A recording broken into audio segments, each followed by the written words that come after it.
I'm Melanie Thomson. I'm from Liberty, Missouri. In the next 5 minutes, I'm going to share a little bit about me, a few of my hunting experiences, and my love for hunting in the great outdoors.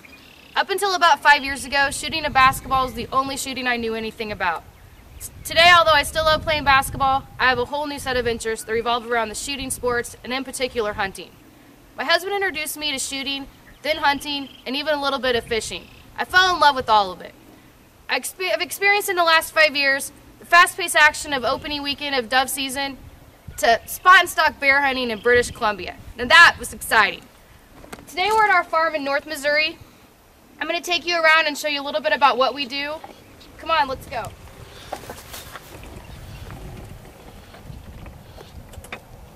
Our first stop here at the farm is our CRP field. This was planted in native grass about 5 years ago. When we first planted it, we thought we'd planted nothing but a bunch of weeds. Now we have a great stand of grass. Primary reason for doing this was to bring back the habitat for the quail. We're also seeing a few pheasant, and it's providing great results for us. As part of the maintenance program for this CRP, we also have to do some burns. We did a burn on this field last weekend. I planned to film the whole thing, but my husband left the camera on, so I didn't get any of it filmed. 8-foot grass is burning. It's quite a sight to see. It gets pretty scary at times, as you can see.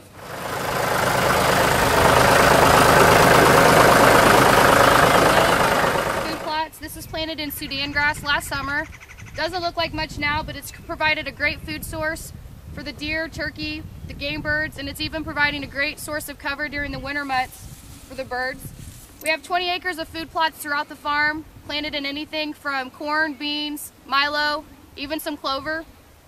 They're all great food sources for all the wildlife. This is my favorite part of our farm. I'm standing at the deer stand that I took my first whitetail at our farm this past fall. After 4 very frustrating years of rifle hunting, bow hunting, and even muzzleload hunting, I never had the opportunity to pull the trigger. This past fall, the very last day of deer season, I finally got it done, carrying my brand new muzzleloader with my Nikon BDC reticle scope, and we got the job done.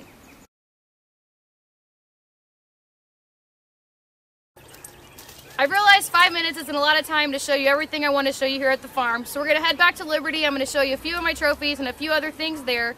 But before I do, I want to thank Nikon for sponsoring this contest. Thank you for the great products you make. I never head to the field without my Nikon rangefinder. To Rogers Sporting Goods for giving me the opportunity to be here.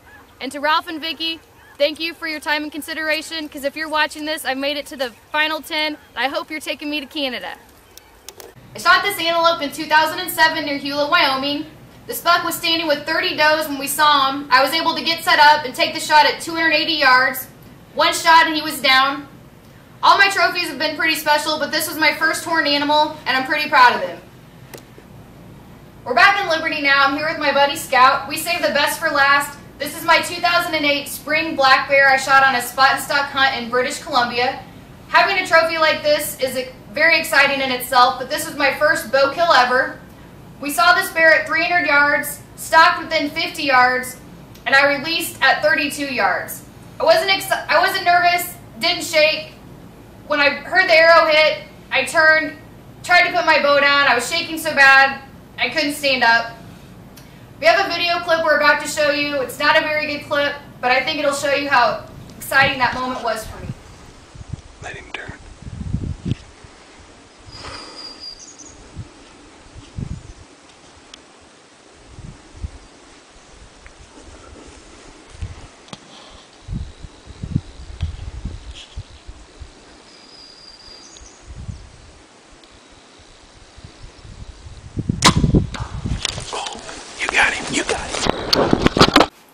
So in closing, let me say again, thank you to Nikon, Rogers Sporting Goods, and Ralph and Vicki for this opportunity.